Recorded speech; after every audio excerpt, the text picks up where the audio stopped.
भारी संख्या में आईनी। हम किला मैदान में 2-4 गो प्रोग्राम कैले बानी, लेकिन हई जन सैलाब कोनो प्रोग्राम में नहीं के भइल।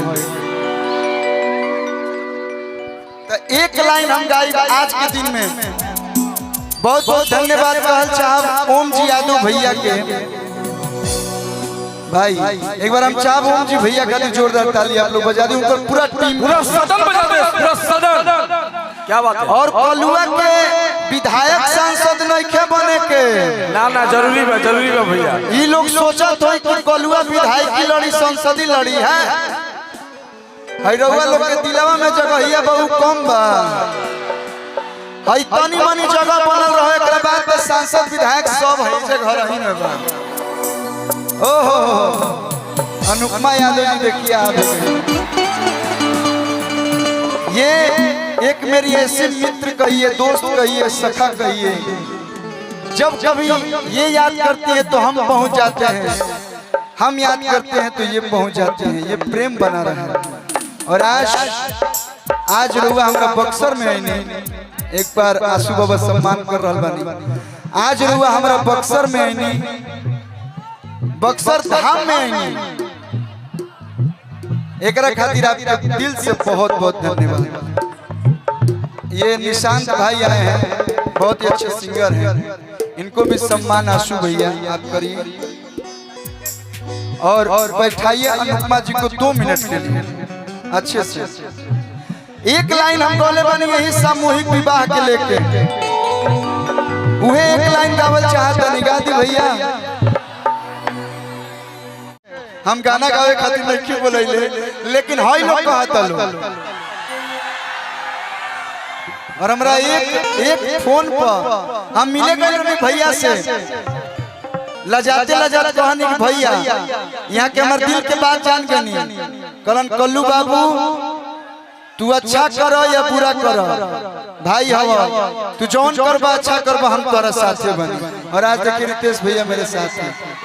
बक्सर के धरती पे आपके आवे खातिर दिल से बहुत बहुत धन्यवाद।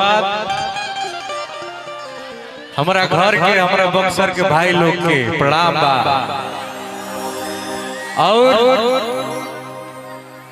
इतना बढ़िया आयोजन कल्लू जी, इतना पुण्य के काम बा, इतना रउआ ओम जी और रउआ सबके टीम मिलके इतना बढ़िया काम कैले बालो।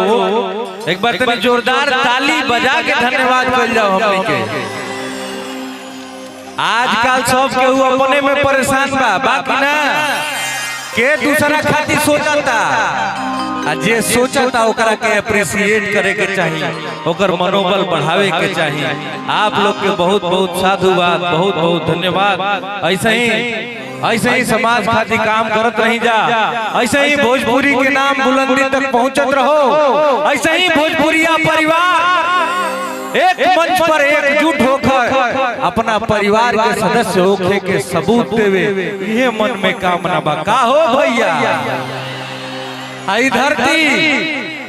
धरती बक्सर के पावन धरती जहाँ के वेद आ पुराण में भी वर्णन बा, जहाँ मर्यादा पुरुषोत्तम भगवान श्री राम के शिक्षा ग्रहण कैले। इतना पावन धरती के भैया तू लोग के गोड़वा छू के गोड़ लागत नहीं। जोरदार ताली बजा के आशीर्वाद दिलो। ए पावन धरती पर रउआ सब रहे नहीं जा, कितना भाग्य के बात बा। जौना धरती पर देवता भी आवे खातिर तरसेलन। ए महान ए पावन बक्सर धरती के हमार दोनों हाथ जोड़ के प्रणाम बा। बोली जय श्री राम, जय श्री राम, जय श्री राम।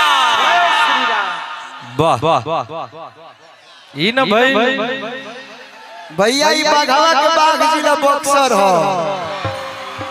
और कलाकार की जितना प्रेम हमनी के कलाकार एक जिला एक घर के ना है।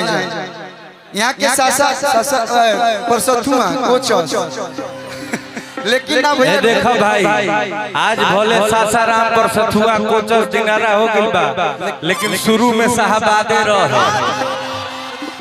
और हमनी के साहबादे न रहे हो, एगुड़े न बानी जाए, एगुड़े घर के न हो। पूरा हिंदुस्तान हमनी के प्यार करेला। आई सब यूट्यूबर भाई के मदद से पूरा हिंदुस्तान हमनी के देखता देखी। तो एक बार हम चाह कि सब यूट्यूबर भाई लोग खातिर जोरदार ताली आप लोग बजा के बहुत बहुत बहुत बहुत धन्यवाद कल्लू जी।